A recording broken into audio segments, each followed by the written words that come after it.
The lambda and let functions are robust functions and were recently introduced to Excel. They are only available in Microsoft 365. When combined together, they become a game changer in Excel. I am Nabil Murad. In this tutorial, I combine 10 functions together in a let, then in a lambda function to create a custom function that returns a beautiful single cell report and reduces the original function of 327 characters down to only 5 characters. So let's explore the work situation.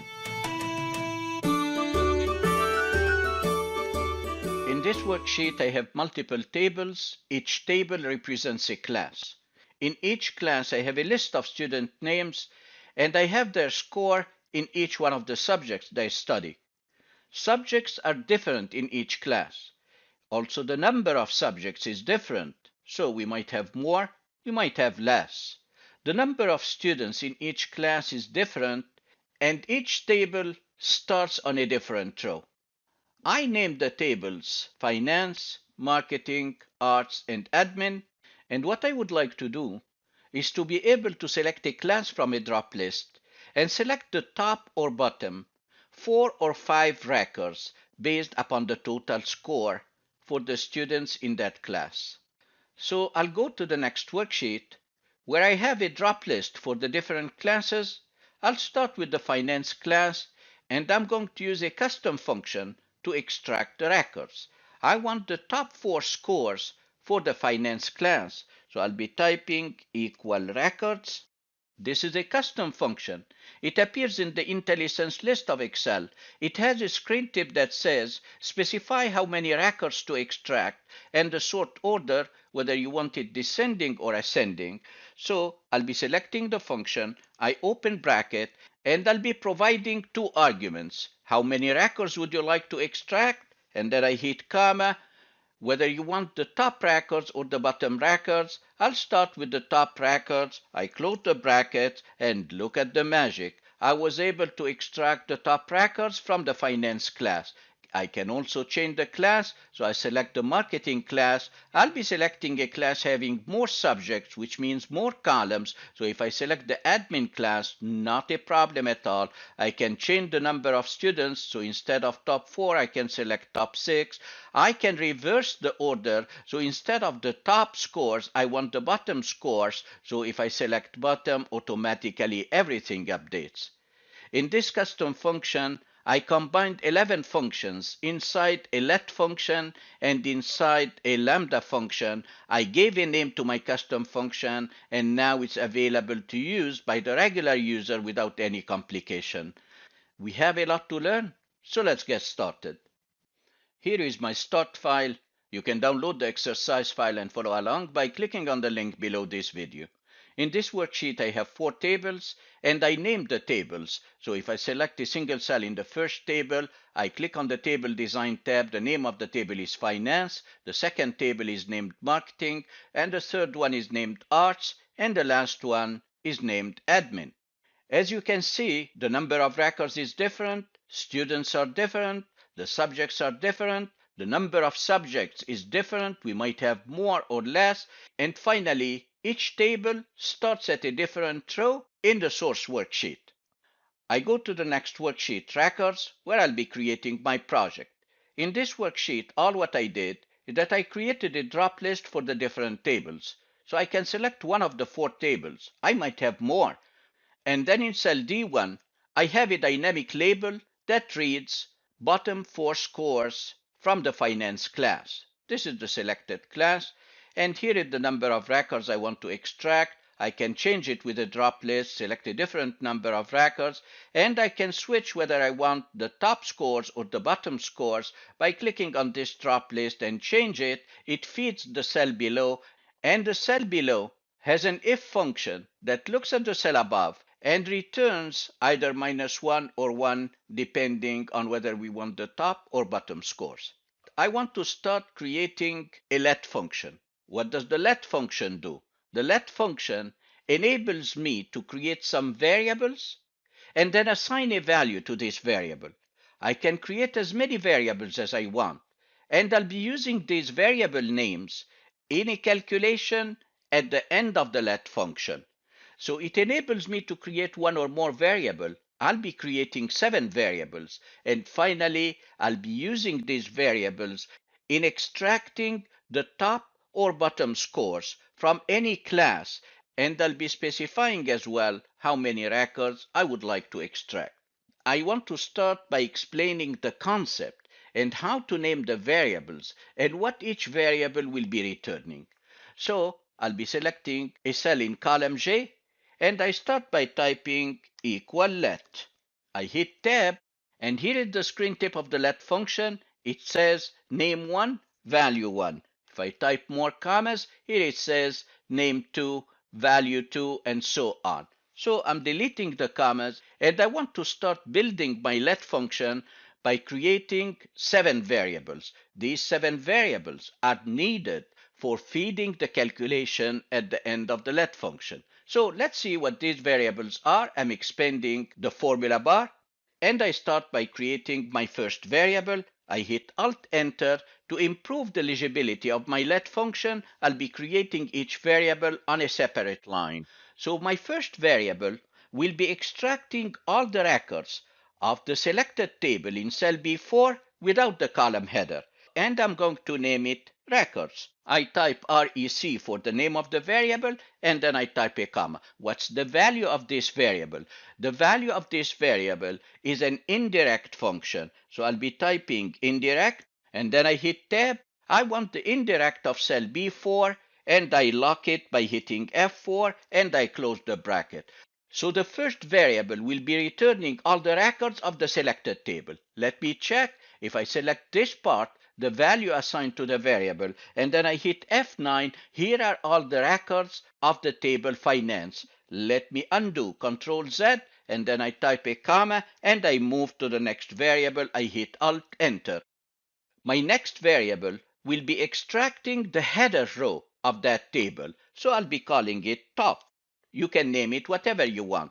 And the value for this variable will be another indirect function, so I'll be typing indirect. I hit tab. I want the indirect of cell B4, and I lock it by hitting F4, but because I want the header row, then there is a structured naming convention for tables. I type an and symbol, I type a double quotation, and then in square bracket, I'll be typing a number sign, and then I type headers. I close the square bracket, and I close the double quotes, and I close the bracket for the indirect function. This part will be returning the headers of the selected table. Let me check. If I click and drag to select this part, and then I hit the F9 key to check, here is the header row of the finance table. Let me undo, Control Z. My next variable will be storing the entire table, including the records and the column header. So I type a comma, and I hit Alt-Enter to move to the next line. And because I'll be extracting all the table, I'll name this variable all list, and then I hit comma, and I can even copy from the previous variable. It's pretty close. I copy this part, Control C to save some time, and then Control V, but I don't want the header, I want all the table, so I replace headers by all. If you want to check, select this part, hit the F9 key, and here is the entire table, the header row, followed by all the records. I hit Control Z, and then I type a comma, Alt-Enter, and I move to the next line to create my fourth variable. For my fourth variable, I would like to know what's the row number where the table starts, and I'll be using it later on for filtering my records, and I'll be naming this variable start. I type a comma, and the value that I'll be assigning to the start variable is a row function that looks at the top row, the headers row, and adds 1. I'll be explaining later on why am I adding 1. So I'll be typing row, and then I hit tab, row of what? Row of the header row, but I already named it top. So what if I type top, T-O-P, And here I can see it in the IntelliSense list. I can hit the tab key to select it, and then I close the bracket for the row function. Do you want the first row? No, I want to add one. And as I said, I'll be explaining in a moment why am I adding one. So I type +1. I type a comma, then I hit Alt-Enter. My next variable will be creating a sequential list of numbers for each record. The header row will be row number 1. The next row will be row number 2, 3, 4, and 5 up to the last row, because the number of records are different in each table. And because it's returning a number, then I'm going to give it a name k. I type a comma, and for the k, I'll be using a sequence function that returns all the rows of the entire table. So I'll be using sequence, and then I hit the tab key. Sequence of what? Sequence of rows with an S, because there is a row function without an S, and here rows of what? Rows of the entire list. I named the entire list already, all list, so I can use that name. So I'll be typing all, and then I hit the tab key to select it. I close the bracket for the rows function, and then I close the bracket for the sequence function. This variable, when it calculates inside the function, it will return a column of incremental numbers starting from 1 up to the last row. I type a comma, and then I hit Alt-Enter to move to the next variable. My next variable, variable number 6, will specify upon which column you want to base the sort. I always want to sort on the total column. I'll be naming this variable sort column. I type a comma. This variable should return the column number, the last column of any table. So whether I have more subjects or fewer subjects, it will always return the number of the last column, the column upon which I'll be basing my sort. And to calculate that number, I'll be using a COUNTA function. COUNTA, and I hit tab. What would you like to count? I want to count the header row to see how many values I have. I already named it top. I can use that name. So I type top, I hit tab, and I close the bracket for the COUNTA function. I type a comma, and then I hit Alt-Enter to move to the next line, where I'll be creating my last variable. My last variable will be returning a full customized table, depending upon the sorting option we want. This full customized table will be used by the filter function that will come next to extract only the number of records I want. So if I'm sorting ascending, I get a certain list. If I sort descending, I get the reverse of this list. I'll be naming this one my class. I type a comma, and for this variable, I'll be using an if function. So I type if, and then I open bracket. I need a logical test. If the number returned by the sequence function, if the number returned by the k variable is 1, that means I want the header row. So I type if k equals 1. What do you want? I type a comma, and in this case, I want the header row, the one that I named top, so I'll be typing top. And then I hit comma. I mean the value if false. If the k is not 1, then I want the next row, and the next row, and the subsequent rows. So I'll be using an index function. I type index, and then I open bracket. The index function requires 3 arguments. An array from which we'll be extracting. Which array are you going to use? I'm returning records, and I named them already records. So I'll be typing REC for records, and then I type a comma. What's the row number? Because the case starts counting at the top row, the header row. Then what I want to return is row number 2, then 3, then 4. Then I'll be typing k minus 1. For the second record, k will be 2 minus 1. That means I want the first record, and so on. And then I hit comma. Which column would you like to extract? What's the column number? I'll be using a function that returns an incremental list of all the columns in the selected table, starting from 1 up to the last column. And to do that, I'll be using the sequence function. So I type sequence, and then I open bracket. The sequence function asks for a row number, but I want different columns, so I'll be skipping the first argument by typing a comma, and for the column, I'll be counting the columns in the header row, so I'll type columns, I open bracket, and the header row has been named top, so I'll be typing top, and I close the bracket for the columns function, I close the bracket for the sequence function, I close the bracket for the index function, and I close the bracket for the if function.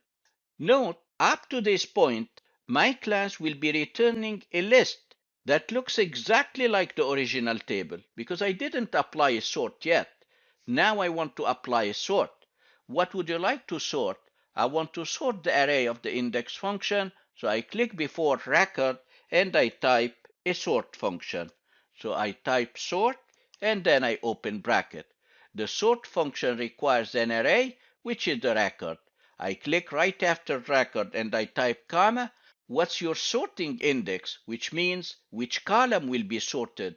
I created a variable for that and I named it sort column. So let's use it here, sort column. And then I type a comma.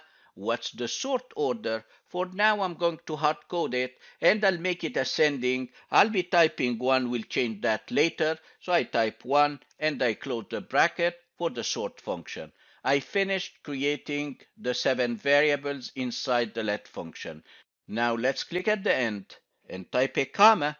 And now I want to move to the next row, which is actually my calculation. And I hit Alt Enter to move to the next line. And my calculation will be a filter function. I hit the tab key for the filter. And here, what would you like to filter? I want to filter whatever the previous variable my class will be returning. So I type my class, I hit tab to select it, I type a comma, and then what would you like to include? What's your condition? Well, I want to return the row of the Excel worksheet that corresponds to each record. So I'll be typing row, I open bracket for all the list, so I type all, and here is list by previous variable. This will return an incremental number starting by the row number at which the table starts. So if the table starts at row number 3, this list starts at row number 3. If the table starts at row number 5, then it will return 5. And then I'll be typing if it is less than what?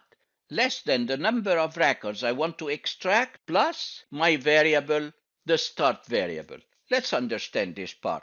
So if I want to extract 5 records, in this example, my table starts at row number 3, and I want to extract 5 records.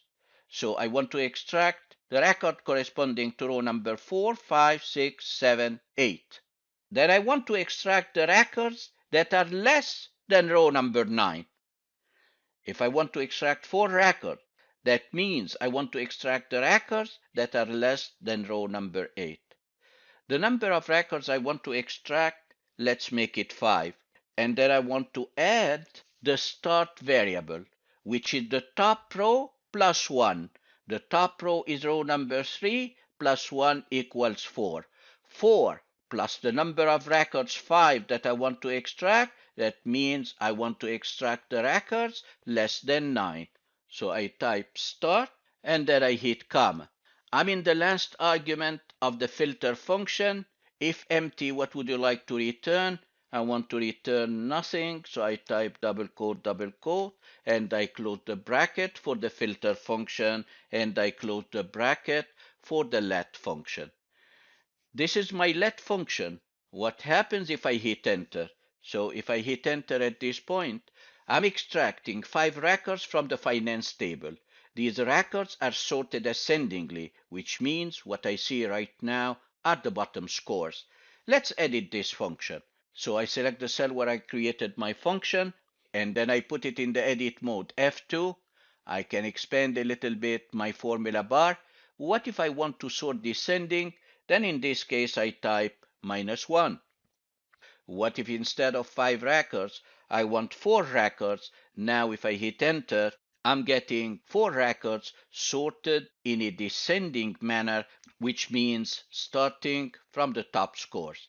Instead of having the user edit the function, every time we need to change the number of records we want to extract, and every time we need to change the sort order, then I'm going to take all this let function and put it inside the lambda function.